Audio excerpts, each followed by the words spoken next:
RP mobile shop भव्य शुभारंभ सोहळा दिनांक 12/10/2025 रोजी शाखा क्रमांक जय मल्हार येथे उद्घाटन सोहळा संपन्न झाला। कुमार रोहन किशोर पवार व त्यांचा परिवार सोबत करण्यात आले। तसेच या उद्घाटन सोहळा नातेवाईक, मित्रपरिवार व प्रमुख पाहुणे मोठ्या संख्येने उपस्थित होते। RP मोबाईल शॉपचे उद्घाटन सोहळा कुमार रोहन पवार यांचे आईवडील व बहिणीच्या हस्ते करण्यात आले। तसेच कुमार रोहन किशोर पवार व मान्यश्री किरण तरे साहेब यांनी मनोगत व्यक्त केले। नमस्कार, मी रोहन पवार। आपली शाखा दुसरी जय मल्हार इथे ओपन झालेली आहे। तर आपण कस्टमरला ना लोन पे सुविधा पण ओपन केलेली आहे, म्हणजे आपण फायनान्स करून सुद्धा देणार आहोत फोन। तसेच आपण क्रेडिट कार्डचा पण देखील ऑप्शन ठेवलेला आहे आणि कोणताही 10,000च्या पुढचा मोबाईल कस्टमरने आपल्या इथे खरेदी केला तर आपण त्याला 5 आकर्षक असे गिफ्ट देणार आहोत। त्या गिफ्टमध्ये आपण तर एक प्रथम फोन कवर देऊ, स्क्रॅच गार्ड देऊ, प्लस नेकबँड देऊ आणि आपण त्यांना देऊ एक वायर केबल प्रोटेक्शन। असे आपण टोटल 5 गिफ्ट देणार त्यांना। आणि कस्टमरला तुम्ही एकदा RP मोबाईल शॉपला नक्कीच भेट द्या, जय मल्हार येथे। आणि आपली दुसरी शाखा बापगावला डिलेवरी लॉजिस्टिकच्या समोरच आहे, तिथे सुद्धा तुम्ही नक्की भेट द्या। जय शिवराय।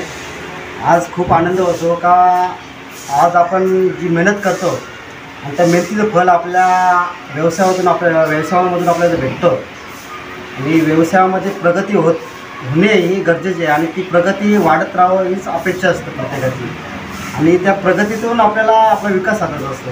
नक्कीच आपण आज नोकरी करण्यापेक्षा आपण म्हणजे व्यवसाय करतो हा खूप मोठा आपल्यासाठी एक प्लॅटफॉर्म आहे म्हणजे त्याच याच्यातून आपल्याला आज पुढे जायचं, कारण नोकरीमध्ये आपण अडकलं जातो आणि नोकरीमध्ये आपली वाढ खुंटली जाते।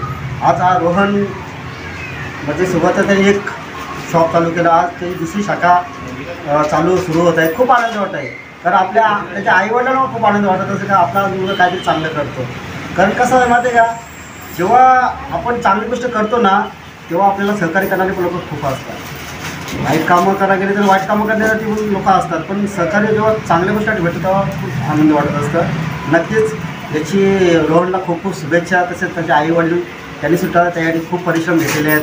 त्याची 2 शाखेवरून 10 शाखा असून द्या वाढत जाऊ, कारण कसं आहे मध्ये प्रगती हा निसर्गाचा नियम आहे बरोबर। पण प्रगतीमध्ये आपल्याला काही गोष्टी म्हणजे आपल्या व्यवसायामध्ये आपल्याला काही गोष्टी जतन करणं गरजेचं आहे। आपली सर्व्हिस म्हणजे आपण जी आपल्या कस्टमरला जी सर्व्हिस देतो त्याच्यामध्ये आपण नेहमी तत्पर राहिलो पाहिजे। ठीक आहे, काही गोष्टी इकडे तिकडे, पण धंदा हा सर्वात श्रेष्ठ आहे आणि प्रत्येक नवतरुणाने या गोष्टीचा विचार करावा। भले आपल्याकडे शिक्षण आहे, शिक्षण हा एक आपल्यासाठी एक जमेची बाजू आहे। नोकरीमध्ये पण शिक्षण महत्त्वाचं आहे, फक्त आपल्याला शिक्षण पाहिजे। आपल्याकडे शिक्षण नसेल तर आपण धंद्यामध्ये उतरू शकतो। प्रत्येकाला शिक्षण घेणं पॉसिबल असतं, काही आर्थिक परिस्थिती नसते, पण तुम्ही नोकरीपेक्षा धंद्यामध्ये उतरू शकता। धंद्यामध्ये तुम्ही कमी पैशामध्ये तुम्ही व्यवसाय चालू करू शकता आणि नक्कीच व्यवसाय असतो, व्यवसाय श्रेष्ठच आहे आतापर्यंत। परत एकदा मी किशोरदा आमचे मोठे बंधू तसे रोहनलासुद्धा खूप खूप शुभेच्छा देतो। भावा, मित्रा, पुत्रा अशी शुभेच्छा, अशीच वाढ उतराव ही शुभेच्छा आई जगदंबे चरणी, शिवराया चरणी, श्रीराम प्रभू चरणी। धन्यवाद।